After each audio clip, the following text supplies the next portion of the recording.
வந்து பாத்தீங்கன்னா நம்ம சூப்பர் ஸ்டார் ரஜினிகாந்த் சார் கூட பாத்தீங்கன்னா அவருடைய ஒரு இன்டர்வியூல கூட சொல்லிப்பேன். ஏன்னா அவர் அந்த ஏவிஎம் ஸ்டுடியோல ஏதோ அவமானப்பட்டாரு. அந்த எப்படி அணுகுறோம் அப்படின்றதை பொறுத்துதான் நம்மளுடைய சக்சஸும் அதுல இருக்கு. நம்ம சில பேர் அந்த அவமானத்தின் போது அந்த பாதிப்பால நம்ம பல பேருக்கு சாபத்தை விட்டுருவோம். அவமானத்தை எவ்வாறு கையாண்டு அதை எப்படி உங்க வாழ்க்கையின் லட்சியத்தை அடையறதுக்கு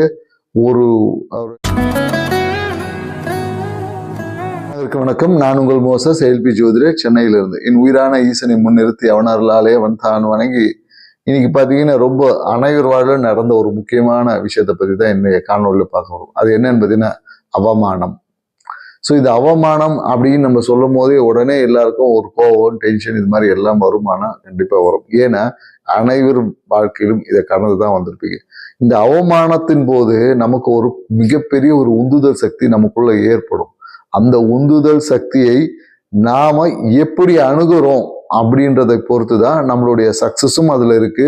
நம்ம சில பேர் அந்த அவமானத்தின் போது அந்த பாதிப்பால நம்ம பல பேருக்கு சாபத்தை விட்டுருவோம், நிறைய வார்த்தைகளை விட்டுருவோம். அந்த வார்த்தையினால பாதிப்புகள் அவங்களுக்கு பெரும்பாலும் ஏற்படும். ஆனால் ஏற்பட நிறைய வாய்ப்புகள். முதல்ல பாதிப்பு யார் சொன்னாரோ அவருக்கு தான் ஏற்படும். அதுக்கப்புறம் அடுத்தவங்களுடைய கிரக நிலைகள் மாறும் போதுதான் அவங்களுக்கு அதோட தாக்கம் ஏற்படும்.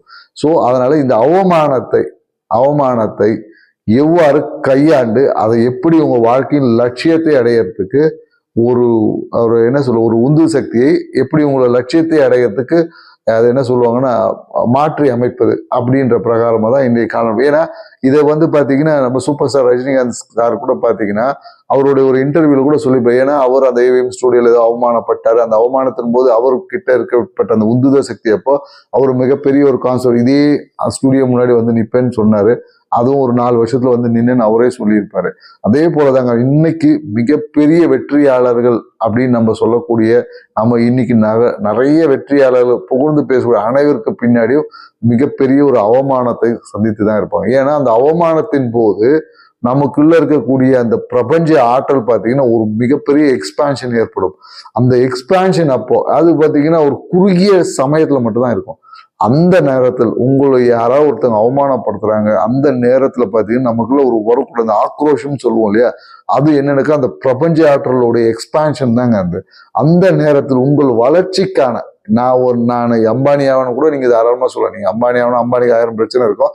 ஸோ நீங்க உங்களோட வாழ்க்கையில லட்சியங்கள் இருக்குங்களா, நீங்க அடைய வேண்டிய இலக்கு, உங்களோட ஆசைகள், அந்த நேரத்துல அதை வந்து என்ன சொல்ற ஒரு அஃபர்மேஷன் மாதிரி கீப்பா ஒரு மந்திரம் மாதிரி நீங்க ரிப்பீட்டடா சொல்ல பாத்தீங்கன்னா அந்த விஷயங்கள் வந்து எப்படின்னா ஜெட் வேகத்துல நடக்குமானா நடக்கும். ஏன்னா இந்த அவமானத்தை நானும் சந்திச்சிருக்கேன். ஏன்னா நானும் சந்தித்து என் வாழ்வில் நிறைய விஷயங்களை சாதிக்கிறதுக்கு பல அவமானங்கள் தான் காரணமா இருந்திருக்கு.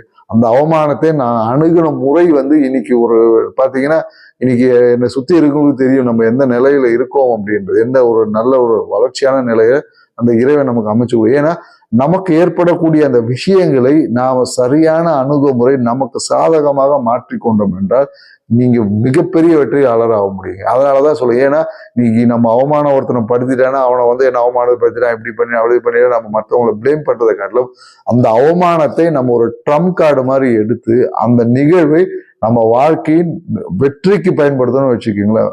ஏன்னா அந்த குறிப்பிட்ட நேரம், ஏன்னா நம்மளுடைய அந்த பிரபஞ்ச ஆற்றல் பார்த்தீங்கன்னா ஒரு குறிப்பிட்ட நேரங்கள் எல்லாம் நமக்கு எப்போதும் ஆக்டிவ். அதனாலதான் என்ன சொல்லுவாங்கன்னா குளித்து விட்டு, இப்ப நீங்க எண்ணெய் தேய்ச்சி தலை குளிக்கிறீங்க, குளித்து விட்டு வரும்போது சாப்பிடும் போது அப்புறம் பார்த்தீங்கன்னா இந்த மாதிரி அவமானங்கள் ஒரு திடீர்னு நமக்குள்ள ஒரு ஷாக்கிங் நியூஸ், இந்த நேரங்களில் எல்லாமே நம்மளோட பிரபஞ்ச ஆற்றல் நம்மளே அறியாம ஒரு எக்ஸ்பான்ஷன் ஒரு மிகப்பெரிய ஒரு ராக்கெட் வேகத்தை உந்து சக்தியை ஓப்பன் பண்ணோம்.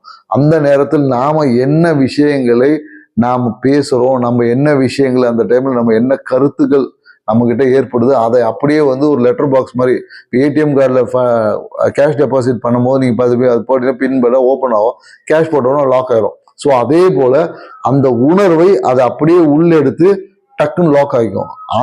அந்த உணர்வை தான் நமக்கு பிரதிபலனா நமக்கு வாழ்க்கையில பார்த்தீங்கன்னா நிறைய விஷயம் நடக்கும். இதுதான் இன்றைக்கு நமக்கு நடக்கூடிய கஷ்டம்னு சொல்லுவோம், பிரச்சனைன்னு சொல்லுவோம். இது எல்லாமே பார்த்தீங்கன்னா இதுக்கு மிகப்பெரிய காரணம் நாமளா தான் இருப்போம். ஏன்னா நம்மளே அறியாம இந்த நேரங்களில் நாம சில அந்த உணர்வுகளை உள்ள லோட் பண்ணிடும் போது அது நமக்கு ஒரு சம்பவமா மாறுமானா கண்டிப்பா மாறிட்டு தான் இருக்கு. அதனாலதான் சொல்றேன். ஏன்னா நம்ம மனம் சார்ந்த விஷயம், ஏன்னா மனம் என்பது ஒரு மிகப்பெரிய பொக்கிஷம். அதனுடைய தன்மைகள், அதோடைய ஆக்டிவிட்டிஸ், அதோட செயல்பாடுகள், அது எப்படிலாம் இயங்கும், அதை எப்படிலாம் அடக்க முடியும், அதை எப்படிலாம் கையாளும், இந்த ஒரு டாக்டிக்ஸை நீங்க தெரிஞ்சுக்கிட்டீங்கன்னு வச்சுக்கோங்களேன், நீங்க தாங்க இந்த உலகத்துல ஒரு என்ன சொல்லுவோம், சாம்பியன் சொல்லுவோம், சாதனையாளர்னு சொல்லுவான். யூ வில் பி இந்த லைஃப் அச்சீவர் தாங்க.